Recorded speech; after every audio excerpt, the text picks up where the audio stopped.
Hello, what's up mga guys? Ito nga. At napakasarap na sisig sa tingin pa lang nating tabi. Mapapataam ka na. Ito na nga. At napadaan at napanood ko to isa nag-viral dito sa Facebook.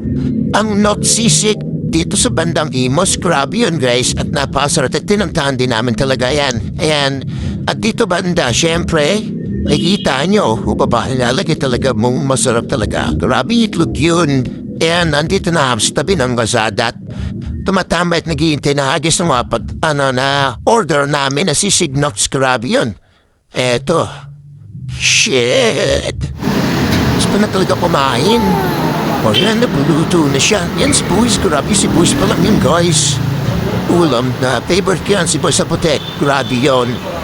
Nof, sisig na yan dito siya sa Imos, Cavite.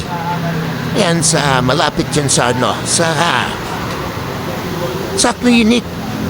Malapit sa Rotos yan eh. Sa clinic, hindi siya na. Skin clinic.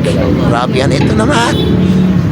At dumating na ang order. At akin mo na picturean at pinjuhan dyan guys. Eh nga, ito na. Nilalamod-lamod ko na. Grabe yun. Napakasarap guys. At di mahawan talaga guys. Talagang masarap.